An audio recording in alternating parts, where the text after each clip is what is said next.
Mark, we are so honored to have you with us for the chat today. I'm going to turn it over to you for some opening comments. Well, Kathy, thank you. And it's great to be with you and Janine and the entire gang today.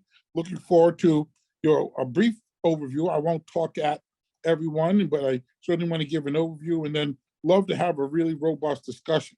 The whole issue of leadership in Congress has really come to everyone's keen attention over the last couple of weeks as we saw kind of the ugly sausage making in Washington with the Speaker McCarthy's effort to become the next speaker for the 118th Congress, where people saw it stretch out over the course of a week into the long weekend and 15 ballots, which I guess if I understand was if not an overall historic number of ballots, but certainly a contemporary historical number of ballots, and really just showed the rawest of raw in terms of Washington inside politics, where the Speaker McCarthy had to face a tough election amongst his own party members, Republican Party members,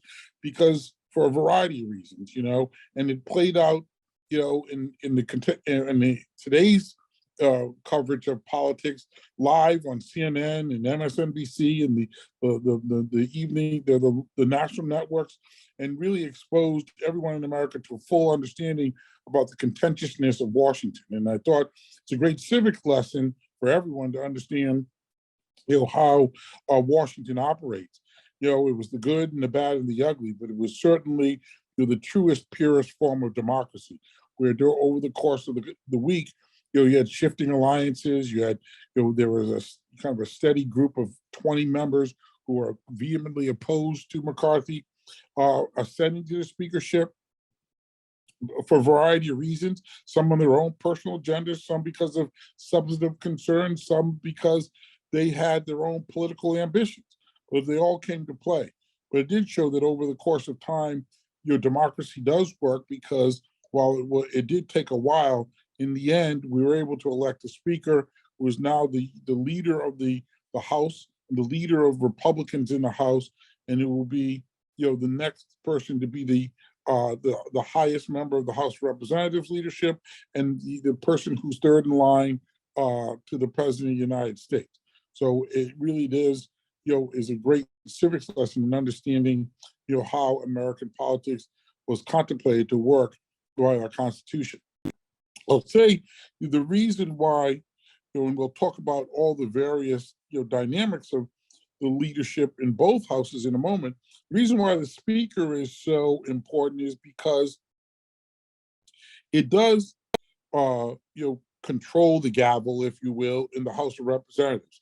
It has an immense amount of power, the speaker's position, in terms of setting the agenda for the House, helping lead its party in the direction of the House with regard to legislation, setting the course for who and which members are on particular legislative standing committees, et cetera. But more importantly, it is specifically articulated in some of its roles are articulated in the Constitution. It's a line of succession. There's the president is the leader of the country, the vice president is next in line, and the person that fills the role, if neither the president or vice president can be the leader, is the Speaker of the House.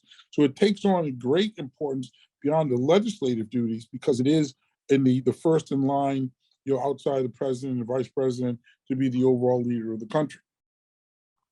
The other, I think it's important to understand that in terms of actual positions articulated in the Constitution, very few congressional leadership roles, the many that you hear during the course of coverage of lots of the legislative battles in Washington, are actually articulated in the Constitution. The Speaker, as I said, you're on the House side. That's the only position that's articulated and spelled out in the Constitution. On the Senate, it's really the President of the Senate, the President Pro Tem, which are selected by the body to represent the Senate in a leadership position is the other one. They come in after the president and the vice president.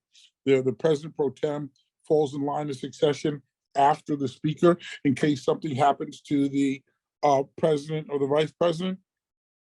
And it represents, in both cases, the President Pro Tempore of the Senate and the Speaker of the House really do represent and are reflective of leadership of the entire bodies, meaning they represent the entire bodies of the in terms of their leadership roles. The other leadership positions generally are more reflective of their roles as leaders within their respective political parties. Part of that is historically with the original founding fathers and the construction of the Constitution, we didn't have the fully formed articulation of political parties that we have today. And so they thought about how, in terms from a national perspective, how do you govern the country? And so looked at things from a national perspective in terms of what we need to do with the relationship between the executive branch and the legislative branch. It was only as time progressed and we became more of a party-centric governing system in our country, where there are the Republican and Democrat parties and their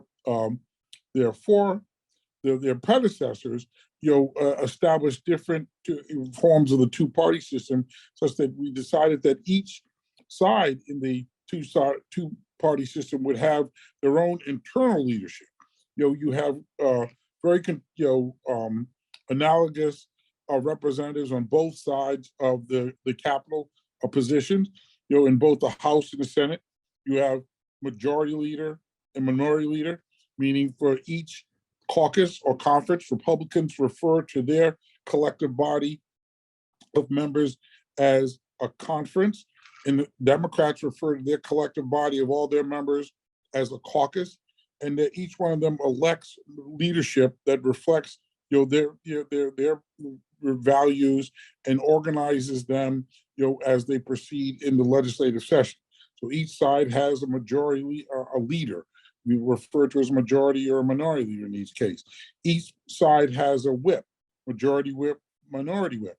The majority and leader and majority and whips, really their difference is the majority leaders set the course of the debate, of the schedule. They decide what legislative activities are going to go on.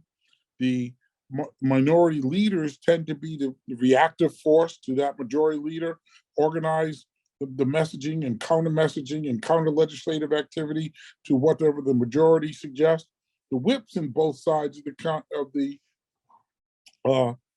Capitol are the ones who are supposed to understand what the reflective interest, collective interest of their bodies are, and try to instill some sort of party unity, party discipline. Thus the term whip. Comes from the term whipsaw, to be able to gather people to coalesce around a particular issue, a particular set of positions, to remain loyal to the will of the collective interest. Now, what that does is allow both, and I think in both instances, in both chambers, that kind of party structure oftentimes is the thing that sets off the contentiousness of debates, because too often, or so often, members of Congress tend to be focused on more the responsiveness to issues around the collective of their party's interest, as opposed to the interest sometimes of what the national interests are. And that's why, particularly in the contemporary political dynamic, there's so many difficulties to achieve bipartisan consensus around issues. And why is that important? Well, as you've seen in the last 2, 4, 6, 8, 10 years, there's been a lot of volatile swings. Republicans in control of all the chambers, Democrats in control of all the levers of government, split government like we have now. The Democrats control the Senate, the Republicans control the House.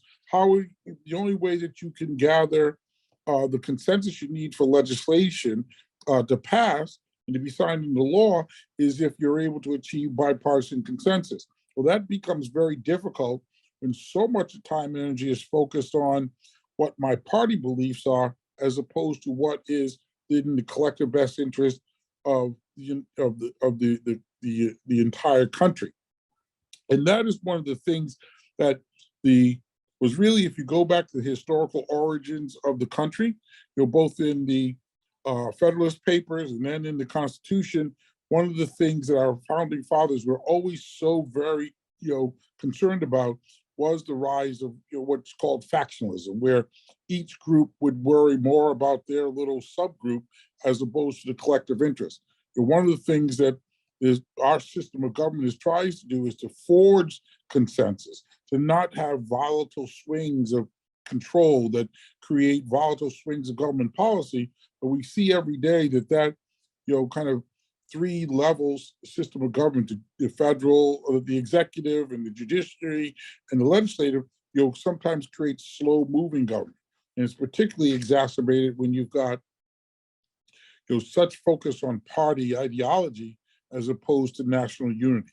And I think that's a stressor that is really, really, really difficult when you've got so many important issues that that face us every day.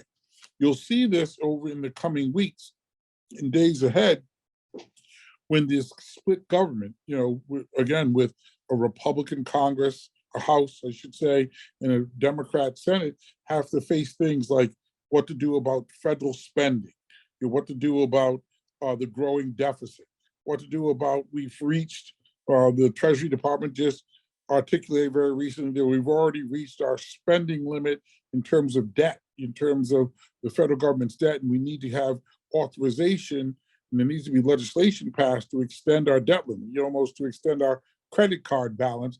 And I think they've got two broadly different philosophies. The Democrats want to automatically increase the debt limit in order to keep the government functioning to pay our bills.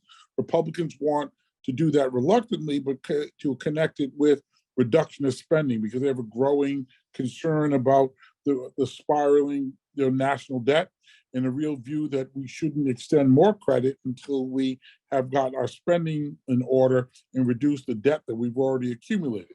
And I think you'll see in the next few weeks and months ahead that those two competing views will create a great amount of tension, which will exacerbate some of the tensions that exist in each of the two chambers of the Congress because of such difficulty that small margins of majority status will cause. Speaker McCarthy only has a 4-seat majority.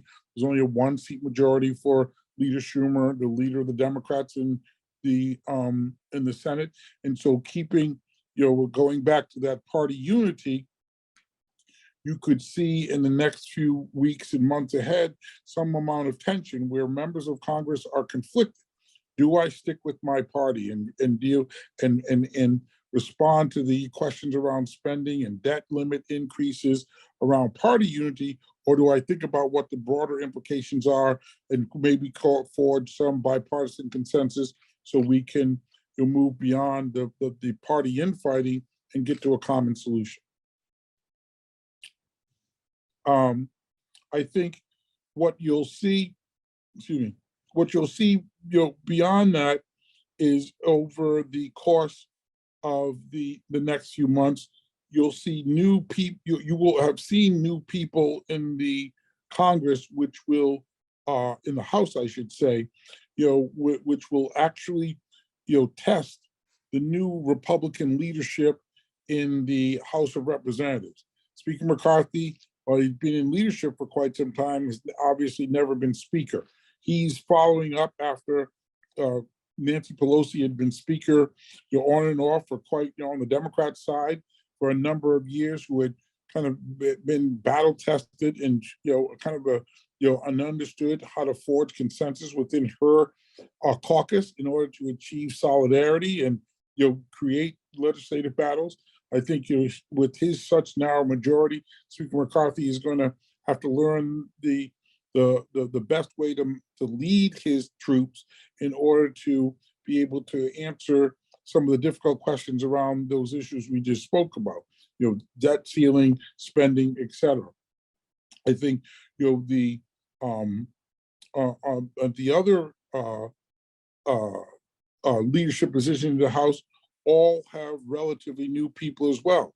the number 2 in the House of Representatives for the Republicans. Steve Scalise, has graduated from a previous job as the minority whip, but setting the schedule as the majority leader is a whole new set of duties. The new Republican whip, the leader on the Republican side is the whip, the party discipline person, Tom Emmer, is relatively new to leadership and is going to learn every day that with a very thin margin, helping his speaker and his majority leader corral the troops will present new and unique challenges, because there's going to be because there's such a great number of new members of Congress who have different views about what the priorities should be and what policy should be executed, and that is again going to create a difficulty. It's like many would liken this team of leaders in the House in particular as like putting together a whole new football team. Well, it takes time for them to congeal and to come together and to understand how they work, but also to lead troops who come to the table with different strengths and interests and identities. And I think you'll see over the course of the next several months, as they begin this new legislative session, they'll be faced with lots of challenges in helping to corral these troops. Some of that will be very similar to what you saw in Speaker McCarthy's road to ascension, and you'll see that play out on the floor. You'll see that play out behind closed doors. You'll see that play out as the legislative efforts of this new Congress come to bear. On the other side of the aisle, the Democrats have an entirely new slate of leaders as well in the House, but fortunately for them, it is a lot easier to be a new leadership team when you're in the minority. Generally, the minority tends to be united in opposition, where you're not responsible for passing laws. You're more responsible for articulating a message about why what the majority wants to do is not the right policy. So it's easier to corral your troops when it's in opposition to things, and looking for opportunities where you may offer counterpoints or counter messaging or counter legislation, and looking for opportunities as well where you have some bipartisan opportunities to show that you can work with the other side, but it's really an easier proposition to do it when you're in the minority. It really becomes you sit in lie and wait, and oftentimes in the minority for the majority to do things that set themselves up for failure, and you want to seize upon it. And so while Hakeem Jeffries from New York is the new minority leader for the Democrats, and he's got a new leadership team, I think his job is easier to unite his troops, even though he's got a very diverse caucus like Republicans do, in terms of their ideological spectrum, but it's easier for them to be united in their opposition to Republicans than it is Republicans to galvanize support amongst themselves when you've got people who have differing views, when you have to put forth a positive legislative agenda. So I think what you'll see in the next 6, 9, 8 months will be a very challenging circumstance for the leadership world.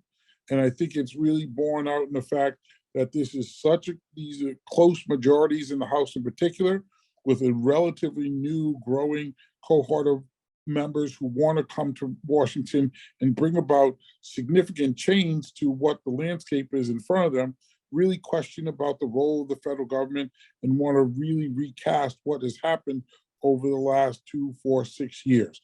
And I think that makes Speaker McCarthy and his team's efforts incredibly difficult, challenging, but certainly able to be surmountable.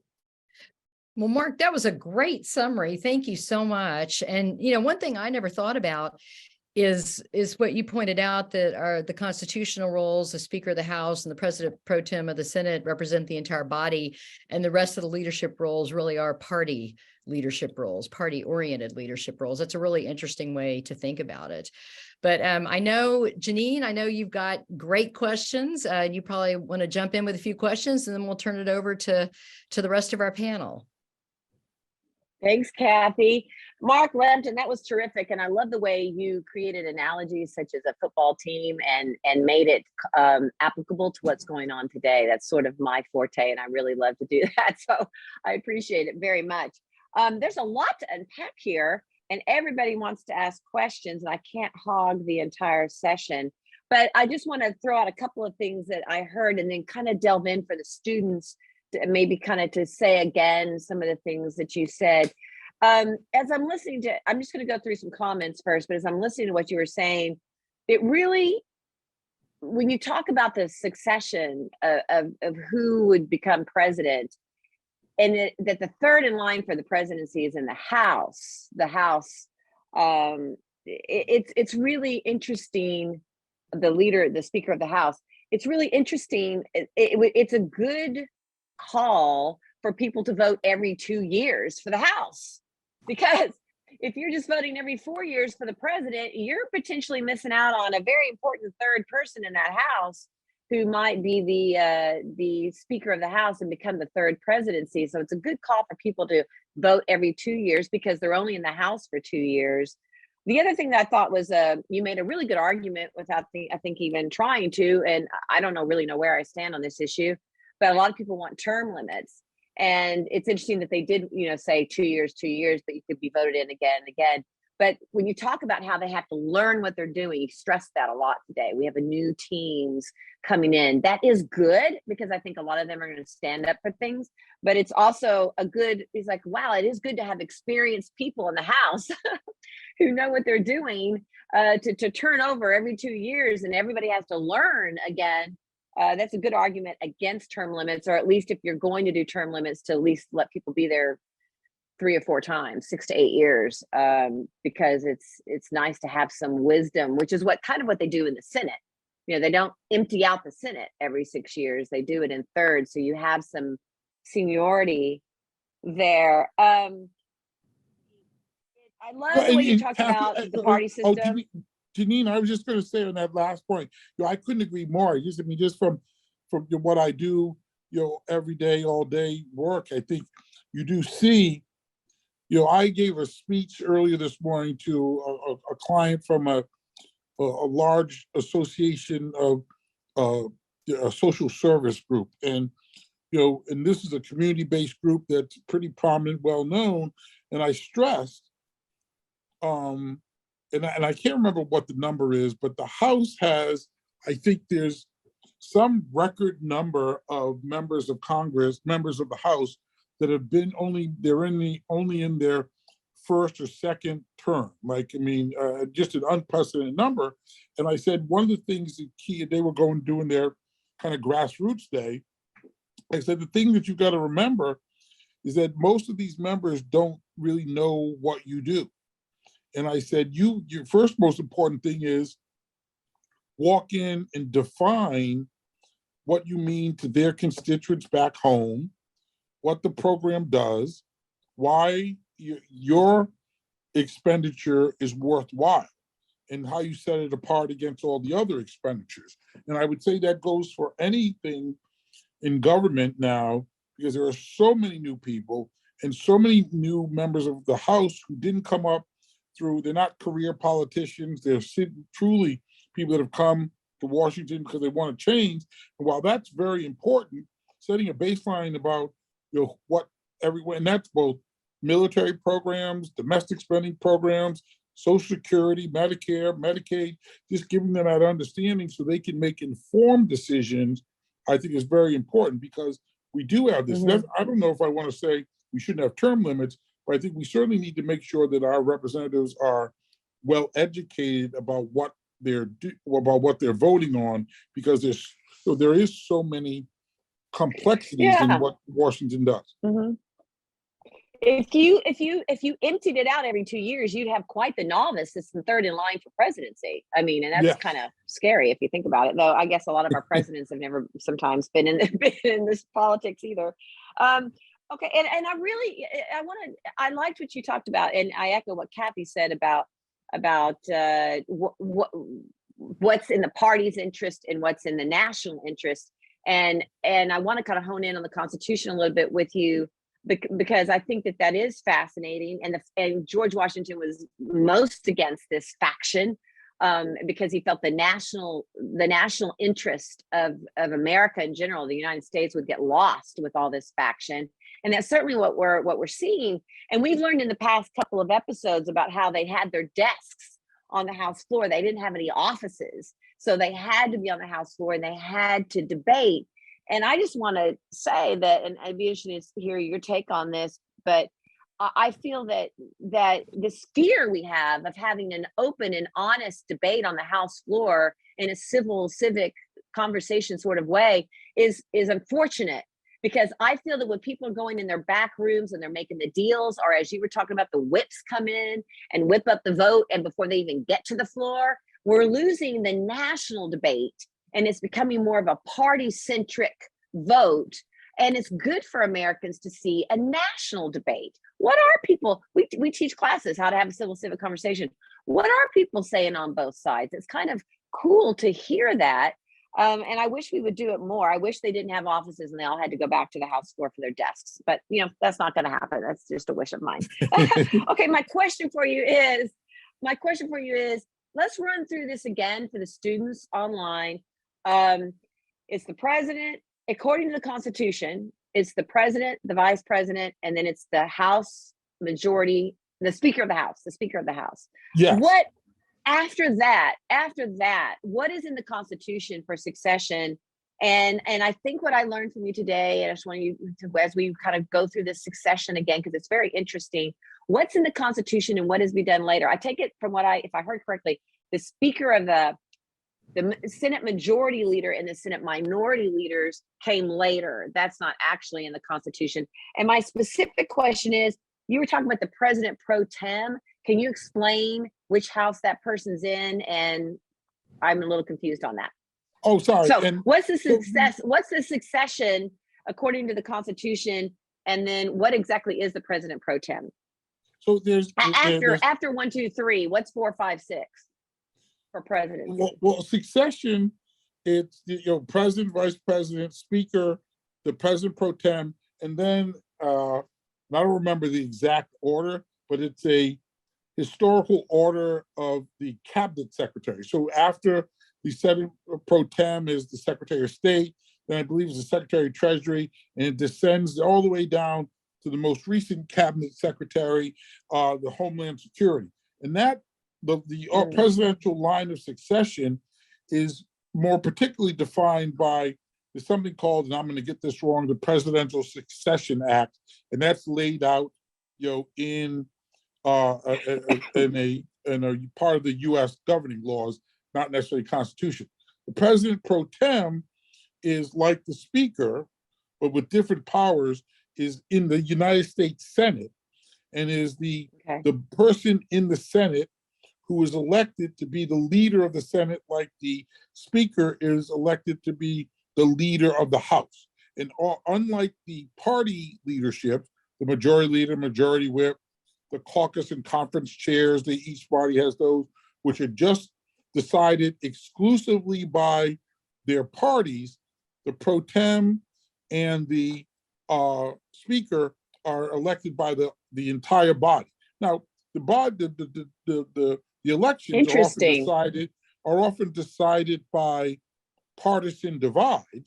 Republicans vote for their candidate, Democrats vote for their candidate. But in theory, there could be someone chosen across mix. There could be they talked about during the McCarthy run that there could have been a consensus bipartisan candidate where some Democrats voted for some Republican alternative or vice versa. But the pro tem and the Speaker are essential equivalents, and the Speaker comes first. Cool to know. Yeah. Cool to know that the President Pro Tem has more power in the line of succession than the Senate Majority Leader or the Senate Minority Leader. I think that's kind of like the modern day thing. We think that they're the more powerful, and that's why we think the president's more powerful. And really, the president should be checked, and they're equal, and no one's really more powerful than your Senate or your. It's a misguided thinking. Okay, I'm going to toss it because I want everyone else to have a chance. Last though, who is our current President Pro Tem in the Senate? Does anybody know that? Can we Google Um, that or find that out? Yeah, I'm gonna, That would be interesting to know. Yeah, because it's uh, funny that we don't even know who this person is and they're fourth in line to the presidency. And that's yeah, why I constitutional should know, chats is and so informative because we get to it, learn so much. it was just before the end of the turn of the Congress. It was Senator Leahy from Vermont. And And I now just, I bet Aubrey will Google it. well, I Yeah. just looked it up. Or They Kathy is the see here, it's Patty Murray. yeah, okay, yeah, I knew that. Yeah. Yeah. My old feeble mind, I didn't Patty remember. Murray. Yeah, Okay. Yes. from Washington State. Okay. It's No, interesting no, because you're you don't- fantastic. You're fantastic, You Mike. don't hear Okay, that. I'm going to toss it to Kathy, and she can figure out what to do next. What'd you say, Kathy? I spoke over you. You don't hear about what? President Pro You Tem. just don't hear about the President Pro Tem that much in the news, really. So Mhm. that's really Yeah. interesting. So look what we learned already today, thanks to Marc Lampkin. Okay, Yes. I'm passing it on. Thank you. Okay, I'm gonna toss it on over to Jewel and Jorn. All right, we've had an awesome show so far. I'm gonna put my questions into one question.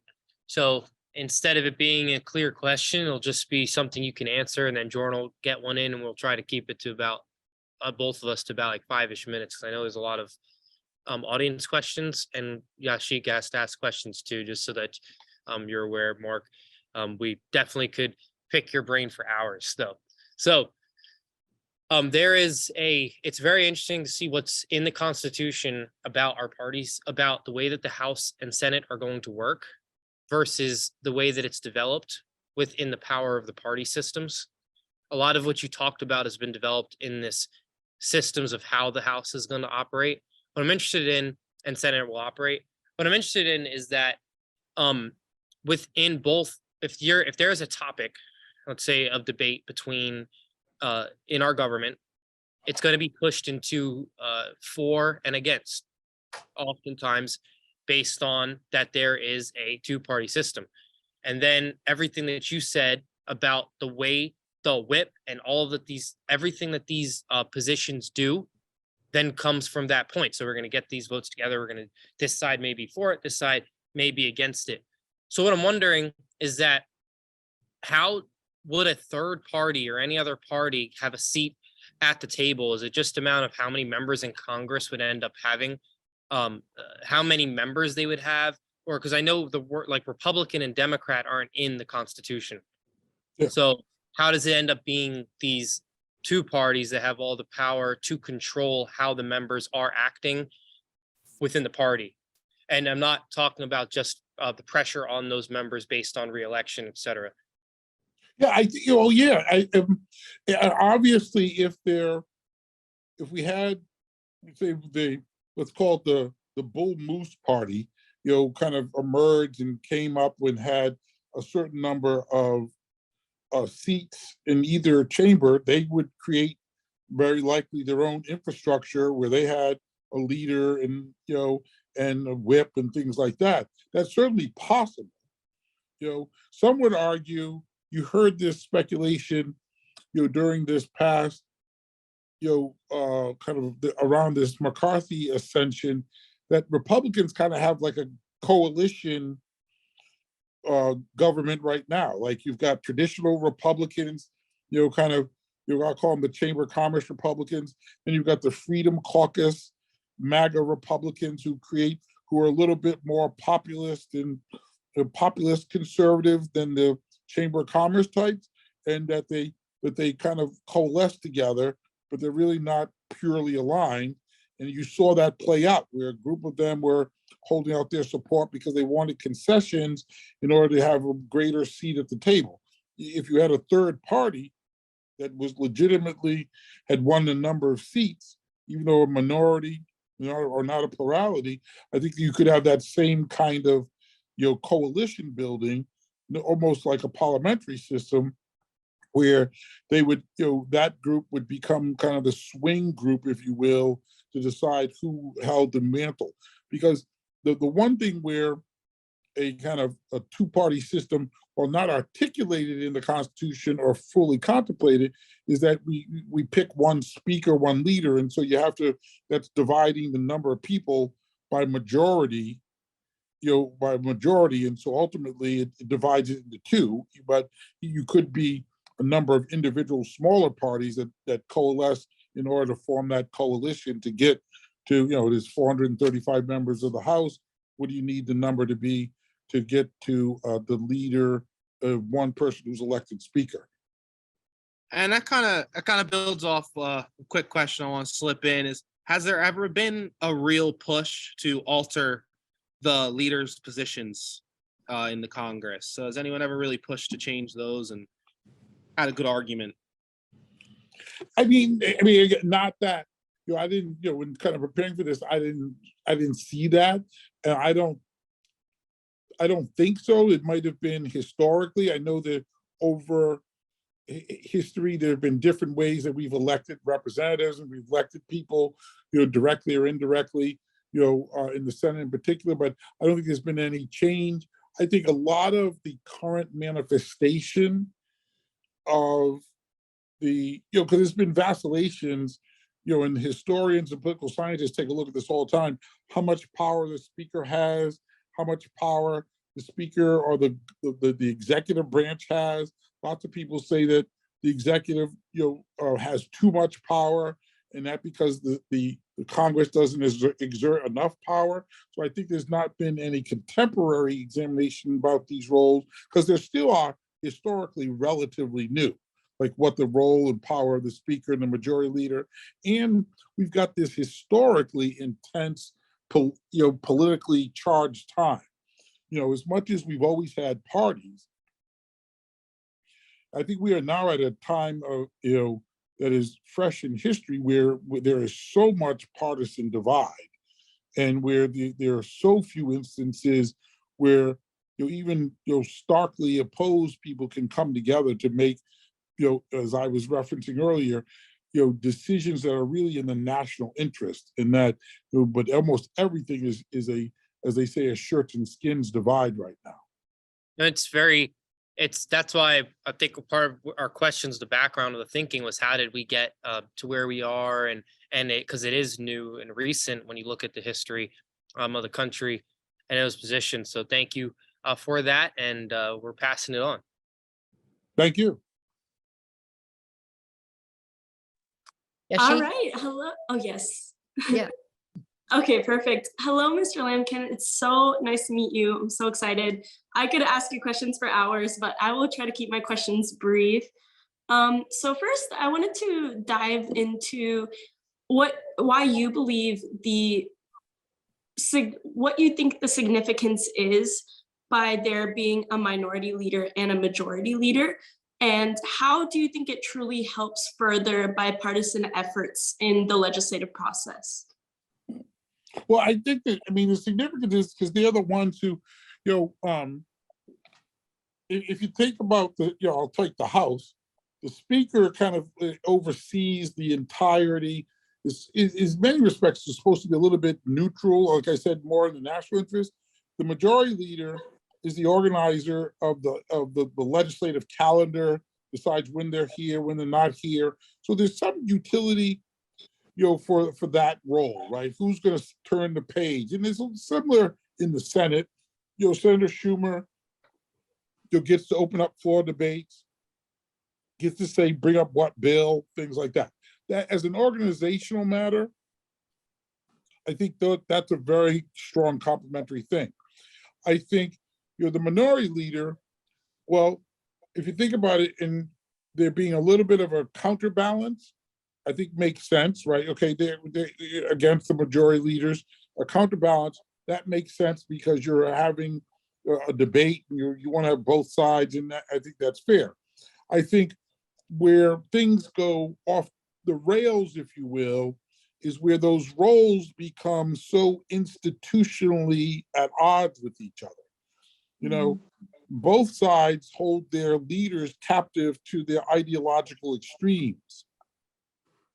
Senator Schumer, Hakeem Jeffries, they all have to worry about their outer flanks, just like Scalise, McCarthy, others have to worry about their most conservatives. You saw that play out with the McCarthy thing, which makes it very difficult, even in these big issues of big generational impact and things around but debt ceiling and spending, and whether we go to war, whether we support our friends in Ukraine, it makes it difficult for everyone to roll up their sleeves. And I think as Janine was referencing, you'll have those kind of, let's all put our heads together conversations, which lead to bipartisanship. So I think the roles where you've got electoral pressure and scrutiny from your extremes make it difficult for the leaders to forge towards, I won't say the middle, because it's not always the middle. It just means like it could be a conservative solution, a liberal solution, right? But it's really where we're going around a common ground is really what you want to be able to do in order to solve problems. And I think each circumstance could call for a different, ideological perspective, because it really is about what we want the government to do, when, where, and how. And I think we're so often captive to our extremes, it's difficult for the leaders to take to take a position that where they're on an island vis-a-vis their kind of outer edges, if that makes sense. Yes, that's so fascinating. And I already know from hearing the way you describe it that there's a lot of pressure in that environment. And I know that in Congress, they keep late hours sometimes, they keep you there all night. And creating laws for an entire country is a great deal of effort that you have to take on. So how did you adjust to that lifestyle? And how did you keep such great energy through the pressure? And how do you think it changed over the years? I think, and I think this is always one of these, I'll start with this. One of the things I think even, some of the reformers and others in recent years have been most concerned about is that as the Congress has taken on more and more complex, bigger, projects, that a lot of members feel very frustrated that they don't actually get time and ability to understand what they're voting on. That's a big issue for both sides. So often the bills that Congress writes are so big, so complex, trying to deal with such things, and members have tension because they're flying in from their districts. They come in at Monday afternoon, they have votes that afternoon, then they have committee hearings, constituent meetings, fundraising activities, and then, oh, look, on Wednesday, there's a bill that's about healthcare, and they get it on Tuesday night, and it's 500 pages. What's the likelihood anyone other than staff, unelected people, have actually read the bill or understand it? Or more importantly, even if you read it, things of that big a consequence, understand it's actually its complexity and its interconnectedness. And I think there's a lot of strain and stress around that. That so often, I see this is from the lens of being in my, my job, as a lobbyist, that, a lot of members of Congress and their staff don't have full understanding about, they're looking through a microscope at something very small, while what they're doing is contemplating something very large. And so they don't really understand, if I do X, Y, or Z, what does it mean to 10 other things? And sometimes it's because they don't have experience. Sometimes they don't understand the bill. Sometimes it's really technical and it's interconnected. I mean, think about how long in the struggles that we've had in this country with trying to get a hold of our healthcare system. And and you think about in a generation of my lifetime, we went from fairly unregulated fee for service. You go to a doctor, they charge you a bill, your insurance pays it, to where we are now, and how that has traveled and how difficult that is to get a hold of. And I think that's a good example about that they're asked to deal with big monumental decisions, but with really only understanding a fraction and not really having time to fully immerse themselves in everything. Well, thank you so much, Mr. Lampkin. It has been so interesting. I would like to pass it on to Ms. Gillespie. Oh, well, thank you, Yashika, for your great questions. And thank you, Jewel and Jorn, just awesome questions. We want to take a minute and recognize our students who are with us today. We have both Joe with several homeschool students and Terry Zalesnik with a good group of homeschool students as well.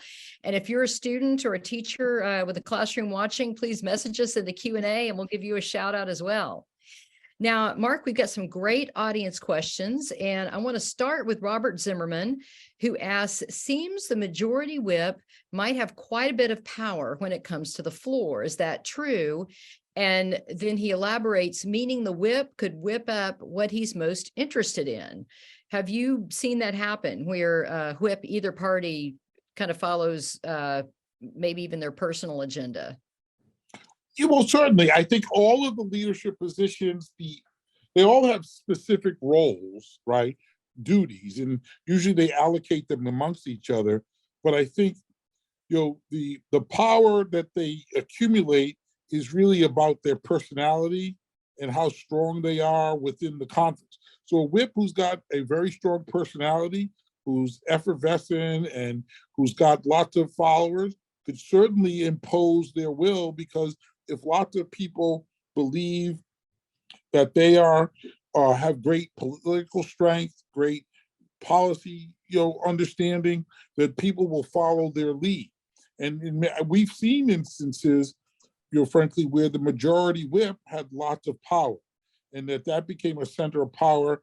And sometimes you see in leadership or offices, the role between the different offices, a dynamic about where they fight over who has more power. It's not prominent and very obvious, but it's behind the scenes. There's lots of jostling over who can control agenda. You might have a whip who's more ideologically conservative or ideologically moderate than his fellow leadership members, and so they may impose their will. So yeah, that's certainly a smart observation, and we've seen in history, amongst Republicans in particular, that there have been those dynamics. Well, thank you. And that leads us to another question from Judy, who asked that we've talked about speaker, majority leader, minority leader, and whip, but what is the role of the conference chair for the Republicans or the caucus chair for the Democrats? And I know you actually, I think, worked when in former Speaker Boehner's office when he was conference chair. And you want to tell us a little bit about what the conference chair does, or the caucus chair for the Democrats? Yeah, I mean, so generally, and Republicans and Democrats do, have slightly different roles, but effectively, the conference chair in Republicans has always been the person who's responsible for crafting, developing, and deploying what is the communication strategy and message for the Republican agenda. So, I mean, they do things like, prepare talking points and help the various offices, position themselves in the media. It's almost, as you will, they help identify and deploy spin on what we're doing. If there's a vote, they give all of the offices what's called vote justification. Why did we vote for this bill or that bill? What does it mean for your constituents? Things like that. And they become a central repository of paper and messaging, things like that. On a more perfunctory basis, the conference chair, the caucus chair, convenes the weekly meetings of the collective body of all the members. So they once a week, each side has all of their meetings that all of their members meet together to discuss various matters, from what they're going to do on particular legislative things, what they're going to do in the fall elections, things like that. So it's really about being, helping members articulate their message, deploy the tactics of deploying their message, op-eds, written documents, talking points, things like that. Well, thank you. And let's see. John McFarland asks, and I'm not sure if you'll know this one or not, but could you explain the informal Hastert rule in the House? Are you familiar with that? Is that the majority of the majority? I believe that's what that refers to.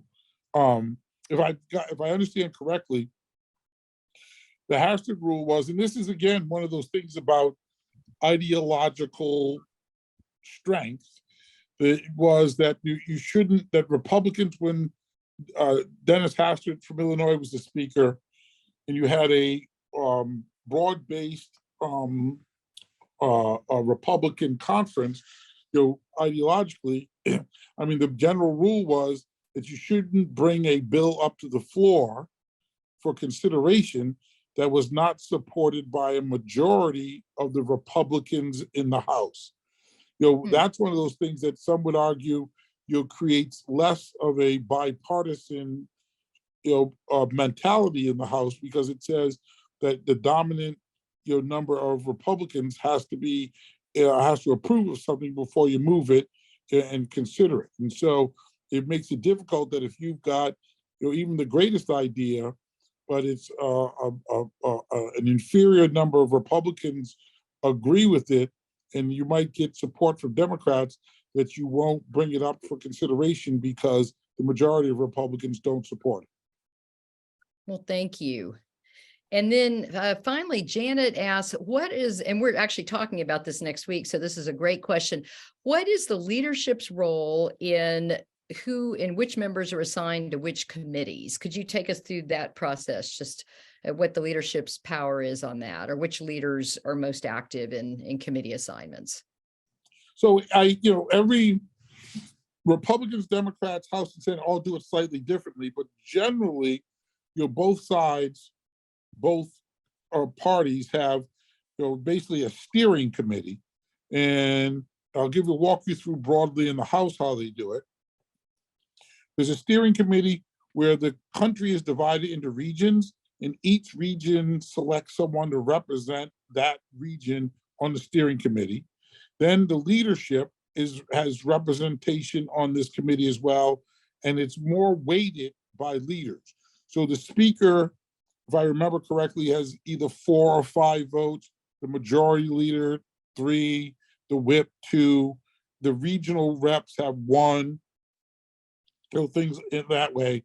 And then that when they're deciding and selecting committee chairman, members for committees, the steering committee votes. So obviously, the leadership has a slightly higher number of representational vote because they have more votes in their ability to cast. So if the speaker and the majority leader and the majority whip, want to have someone become a chair, their vote doesn't decide automatically, but certainly disproportionately, has more of an impact than one regional whip. And it's set to balance out, again, the leadership representation, versus the regional representation that is represented by the regional membership of the steering committee. Well, that's interesting. And I guess it's also interesting that all members have some input then into who serves on different committees, because they elect their own regional representatives. Yes. So it's not just up to the speaker or the majority leader to make these committee assignments. Yes. Which is also really interesting. And that's what you see. One of the things you'll see sometimes, Kathy, this based on your background, is that, if you're in and I forget what region you're in, but Texas, big delegation, they will have an ability to have more influence than some other states, because they'll be able to represent, have more representation on the steering committee, because they may be divided into 2 regions, or they may just have, we're always going to have a Texan on the steering committee who's going to represent our interests, as opposed to Massachusetts, which might not have one, or New Jersey or something like that. Interesting. Well, this has been a fantastic show, and we are so appreciative of you lending your time and your wisdom to us. And Janine, I'm going to toss it back to you for just a minute and see if you have any closing comments you'd like to make. Oh, gosh, I have so many. I don't think there's time for all my. Thank you, Mr. Lampkin. Thank you so much. I was thinking about something. I really pulled together those votes, and I want to know who Nancy Pelosi's was all those years. I think Nancy did it herself, pulling in all those votes. But I do think it's going to be interesting this year to watch, and I'm glad there's going to be a debate about things, that we do have fresh new people coming in and saying, wait a minute, let's slow this down, let's have a debate, let's really look at this. And in closing, I loved what you had to say about the bills. I wrote a Truth Act, and Kathy and I shopped it on the Hill, 8 years ago, which was about limiting the page numbers of the bills to 30, making sure our representatives had time to read it and understand it, that they testified under oath, that they actually read it, because you made a comment that it's not just the staffers reading it, that our representatives really need time to read it, and that we have a chance to hear it. So it's really wild to kind of watch all this happening, and I'm glad the movement is actually happening, that there can be a slower process to really understand what's in it, not just having, I mean, we elect the representatives to do it for us. And anyway, I don't know, I'm just sort of surmising, but I thought you were terrific, and thank you so much for coming on today. I really appreciate you having me. And Kathy, thank you. I really appreciate it. And thank you to all your students, your listeners, because I think this is very important, and I really loved informed participation. So thank you. Well, thank you, Mark. Yes, and I'm so glad the schools were with us today. And next week, it would be great to get a question from a student. That would be really wonderful. You could identify yourself. Anyway, and thanks to the fabulous panel, Julie and Jorn and Yashika and Aubrey, and Kathy, of course. So thank you, everybody. Bye. Bye. Thank you, Mr. Lampkin. Bye. Bye-bye.